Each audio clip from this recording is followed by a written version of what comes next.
There are a number of driving factors in my life. One of which is, I believe every one of us has potential. For myself, I want to develop those potential and talents to the fullest extent and make the best use of my life. I love challenges. I love to stretch myself as much as I can. I love to challenge my limits. And I set for myself goals, dreams constantly. And I enjoy the process of working towards those dreams, working towards fulfilling those goals.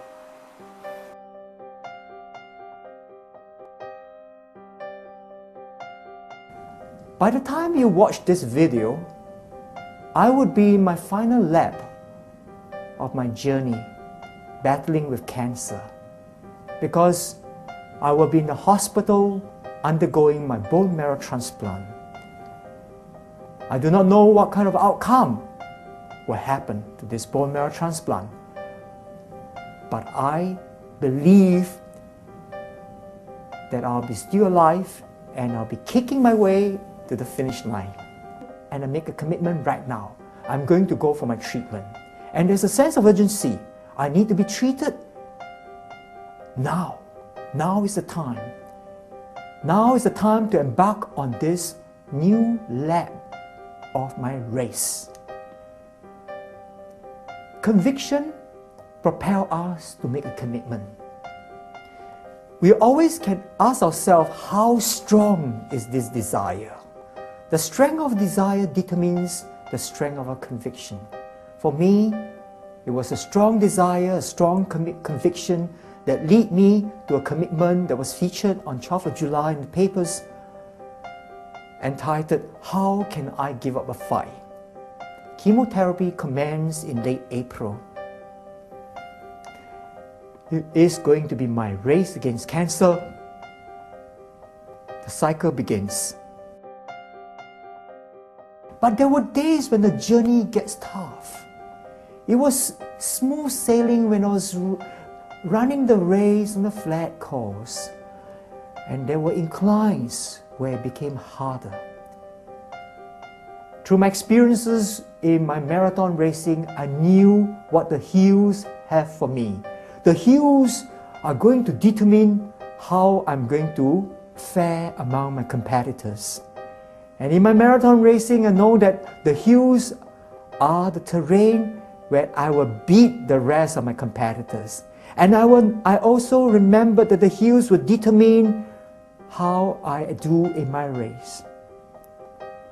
But these inclines of my cancer journey have been really challenging. I faced rejection. The drugs and myself were not compatible, but the sense of hope pulled me up. And I quickly bounced out of the bed and say, now I need to have my drinks so that I have the strength to be able to do all those projects in spite of my cancer.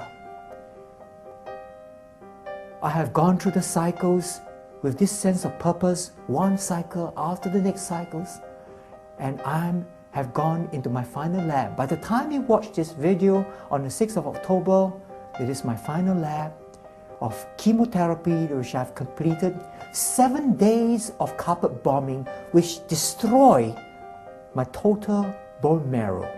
And then the bone marrow transplantation using my donor's stem cells. All about whatever it takes to succeed. And I want to make it happen because of my conviction. My conviction is that, yes, I can. I can finish my last lap. With final sprint, I'm going to reach the finish line. I know that there are no shortcuts to reaching the finish line. There are no shortcuts to success at all. I recognize that I have to put in my hard work. I have to put in the labor. Through all the experiences I have during the earlier cycles, I have come up with a strategy. As a cancer patient, I'm not satisfied with just surviving cancer. I want to thrive as a cancer patient. My strategy starts from the most basic of all, to recognize, to put into perspective my problem. that in spite of what I'm going through, in spite of the hardship, in spite of all those heartbreak hills along the way, I must not kill the dream. Instead, I must be able to turn problems I encounter into opportunities.